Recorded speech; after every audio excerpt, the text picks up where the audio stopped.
शेतकऱ्यांच्या विकासासाठी कटिबद्ध कर्नाटक राज्य रयत संघटनेचे राज्य कार्याध्यक्ष श्री राजूदादा पवार यांचे शेतकऱ्यांना अभिवचन. दिनांक 30/6/2025 रोजी निपाणी येथील विश्रामगृहावर पार पडलेल्या शेतकऱ्यांच्या सोबत आयोजित केलेल्या मीटिंगमध्ये श्री राजूदादा पवार बोलत होते. जगाचा अन्नदाता असलेल्या शेतकऱ्यावर येणाऱ्या संकटावर मात करण्यासाठी, शेतकऱ्यांचे विविध प्रश्न सोडवण्यासाठी कर्नाटक राज्याच्या मदतीची राज्य कार्याध्यक्ष श्री राजूदादा पवार यांच्या नेतृत्वाखाली 30/6/2025 रोजी आयोजित केलेल्या मीटिंगसाठी पशुवैद्यकीय अधिकारी, हॉर्टिकल्चर ऑफिसर, शेती अधिकारी तसेच इलेक्ट्रिक बोर्डाचे MD सौ बंडगर मॅडम तसेच त्यांचे सहकारी चिकोडी आणि निपाणी भागातील सेक्शन ऑफिसर उपस्थित होते. शेतकऱ्यांनी आपल्या समस्यांचे निराकरण होण्यासाठी संपूर्ण निपाणी व चिकोडी तालुक्यातून मोठ्या संख्येने उपस्थिती दर्शवली होती. तसेच कर्नाटक राज्य रयत संघटनेचे तालुकाध्यक्ष, उपाध्यक्ष यांच्यासह सर्व शाखेचे पदाधिकारी उपस्थित होते. शेतकऱ्यांच्या अनेक प्रश्नांची या मीटिंगमध्ये अधिकाऱ्यांच्याकडून सोडवणूक झाली.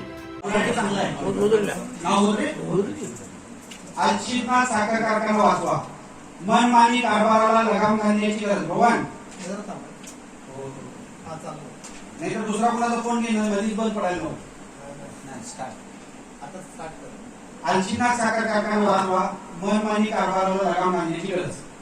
2018 मध्ये आम्ही कारखाना वाचवला म्हणून दिंडोरा पेटणाऱ्या जोडले दाम्पत्यांनी हळूहळू आपले खायचे दात दाखवायला सुरू केले आहे. 2008 पासून 2018 पर्यंत 10 वर्षाचे संचालक मंडळ यांच्याच पाठीवर निवडून आले असताना त्या वर्षाच्या कारभारात आपला हात नाही असे कोणत्या कोणाने सांगतात. मध्यंतरी कारखान्याचे माजी अध्यक्ष चंद्रअण्णा कोटीवाले यांनी या दाम्पत्याच्या हस्तक्षेपाला कंटाळून राजीनामा दिला हे कळाले व त्यानंतर शेतकरी सभासदांना सत्य परिस्थिती समजायला लागली होती. मागील 15/9/24 सर्वसाधारण सभेचा 36वा वार्षिक अहवाल वाचल्यानंतर शेतकरी सभासदांनी लेखी प्रश्न विचारून माहिती मागितली होती, पण सभेच्या दिवशी शेतकऱ्यांना प्रवेश नाकारून उत्तर देण्यापासून त्यांनी पळ काढला. ओके, बरोबर आहे ना? शेतकऱ्यांची खालील प्रश्न विचारून याबाबत माहिती मागितली होती. प्रश्न 1, ध्यान देऊन ऐका. 2023-24 मधील कारखान्याचा तोटा 25 कोटी 37 लाख दाखवला आहे, त्याची कारणं कोणती? नंबर 2, कारखान्याचा व्याज खर्चाचा तपशील प्रत्येक बँकेचा संस्थेचा स्वतंत्रपणे देण्यात यावा. नंबर 3, कारखान्याच्या 2023 सालाच्या वार्षिक सर्वसाधारण सभेचा खर्च 40,33,000 इतका दाखवला आहे, या खर्चाचा सविस्तर तपशील देण्यात यावा. नंबर 4, वेतनमाल प्रकल्पासाठी केंद्र सरकारने 5% व्याज खर्च हा 5 वर्षापर्यंत मंजूर केले होते, त्या व्याजाची किती रक्कम आजपर्यंत कारखान्यात जमा झाली आहे याची माहिती द्या. केंद्र सरकारकडून 5% व्याजाचे पैसे द्या. ओके. नंबर 5, 13/3/24 अखेर कारखान्याची देणेबाकी 598 कोटी दाखविली आहे, त्याची संपूर्ण माहिती देण्यात यावी. नंबर 6, प्रत्येक संस्थेकडून घेतलेला कॉल डिपॉझिट रकमेचा सविस्तर तपशील त्यांच्या व्याज दरासह देण्यात यावा. नंबर 7, कारखान्याचा ज्योती बाजारला दिलेल्या इमारतीचा खर्च किती आला, तसेच ज्योती बाजारकडून कारखान्याला किती भाडे मिळते. नंबर 8, कारखान्याच्या 8,500 तिशरी विस्तारीकरण व एथेनॉल प्रकल्पासाठी किती खर्च आला व त्यातील आजपर्यंत किती परतफेड केली आहे. नंबर 9, कारखान्यातील कायम स्वरूपाचे कामगार किती व कॉन्ट्रॅक्टरवरील कामगार किती, गेल्या 2 वर्षात किती कामगारांचा कामावरून कमी करण्यात आले. कारखान्याचे पुन्हा विस्तारीकरण करण्याचा प्रस्ताव ठेवला आहे. मागील 8,500 टन विस्तारीकरण झाल्यावर 10 लाख टन गाळप झालेली नाही. मग विस्तारीकरणाचा हा घाट परत तुमच्या संस्थेचे कर्ज घेऊन व्याज कमाईसाठी केलेला आहे का. नंबर 9, कारखान्यातील कारखान्याचा पुन्हा विस्तार करण्याचा प्रस्ताव ठेवला आहे. शेतकऱ्यांनी वरील माहिती लेखी स्वरूपात मागितली, चुकीची काय आहे यात उत्तर संचालक मंडळ व त्यांचे मार्गदर्शक जोडले दाम्पत्य यांनी सांगावे. वरील माहिती दिली की यांचे पितळ उघडे पडणार हे स्पष्ट झाल्यामुळे वरील माहिती लपवली जात आहे, ते खरे नाही का? जोडले दाम्पत्यांनी याचं उत्तर द्यावे, कारण त्यांच्या मार्गदर्शनाखाली कारखाना चालू आहे. ओके. आता हिरण्यकेशी कारखाना आलशिनाच्या धर्तीवर चालणार. हिरण्यकेशी सहकारी साखर कारखाना आता अण्णासाहेब जोडले यांचे नियंत्रण, म्हणजे अशी पेपरला बातमी आली होती. ओके.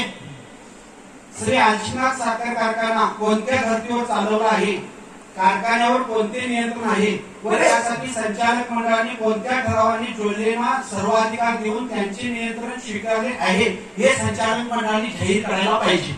ओके. तुमच्या संस्था चालण्यासाठी 13% म्हणजे 13.5% व्याज दर कारखान्याच्या गळ्यात घातला, हे खरे आहे की नाही? तुमच्या व्याजी धंदा टिकवण्यासाठी आलशिनाथ कारखाना वेटीस का? ओके. प्रत्येक शेतकऱ्याने त्याचे ऊस बिल जमा करण्यासाठी बँकेचे संस्थेचे नाव व खाते नंबर दिला असताना सर्व बिले बिरेशर व ज्योती मल्टीपर्पज संस्थेकडे पाठवून शेतकऱ्यांना पाळायला कोण लावत आहे? बरोबर आहे ना मुद्दा? मुद्दा चुकीचा असतो नंतर सांगा चुकीचा. परत 12.5% व्याज दराने घेतलेले कॉल डिपॉझिट परत करून 13.5 व्याज दराने डिपॉझिट घेणे चुकी बरोबर. 12.5% व्याज असताना परत तुम्ही 13.5% घ्यायचं म्हणजे बिरेशर. ओके. प्रत्येक कामगाराच्या पगारातून जबरदस्तीने रुपये 500 ते 1000 एवढी रक्कम फक्त ज्योती बाजार चालण्यासाठी काढून घेतली जात आहे, खरं का नाही? ओके. हुकुमशाही पद्धतीने कामगारांची हजेरी जबरदस्ती बंद करून त्यांच्या पोटावर पार मारणारा भस्मासूर कोण? तुमच्या पोटात एक व ओटावर एक असते. ओटावर मराठी भाषेवर प्रेम, पण पोटात मराठी भाषेचा द्वेष. हे जर खोटे असेल तर कारखान्याच्या मुख्य कमानीवरील उद्घाटनाचा श्री आलशिनाथ सहकारी साखर कारखाना लिमिटेड हे भारतीय मराठी नाव काढून त्या जागी इंग्रजी नाव का लावले? तोंडाने आंबेडकर दलित प्रेम दाखविण्यास दलित द्वेषापोटी शंकरानंद नगर हा उद्घाटनाचा मोठा समोरी फलक काढून टाकला. ते बोर्डाच्या ठरावाने की तुमच्या मर्जीने हे जाहीर करावे, कारण शंकरानंद साहेबांनी तो कारखाना बाबुराव पाटलांना काढून दिला होता, तिथला बोर्ड काढलाय, ते बोर्डाचं नाव पुसले. ओके.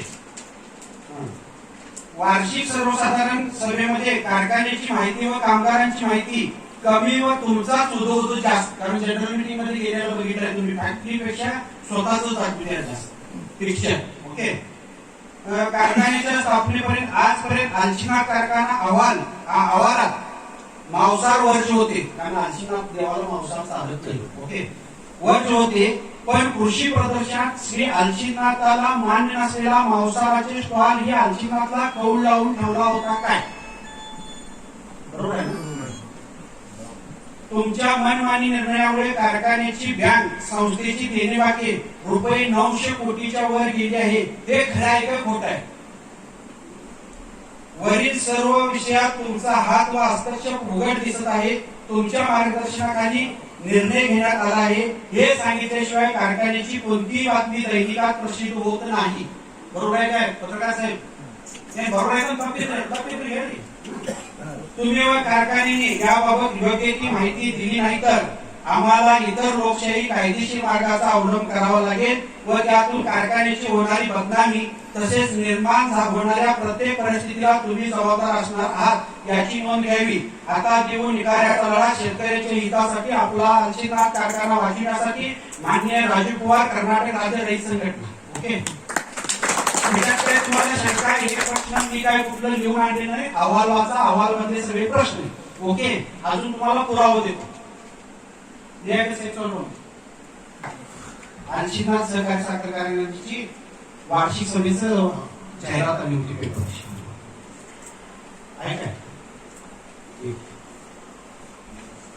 हिरकणी न्यूज करिता कर्नाटक संपादक बबन जामदार, मानकापूर. चालू घडामोडींचे अपडेट्स जाणून घेण्यासाठी आपल्या हिरकणी न्यूज चॅनलला सबस्क्राईब जरूर करा. लाईक करा, कमेंट करा आणि शेअर करा. बेल आयकॉनवर प्रेस करा आणि नोटिफिकेशन्स मिळवा.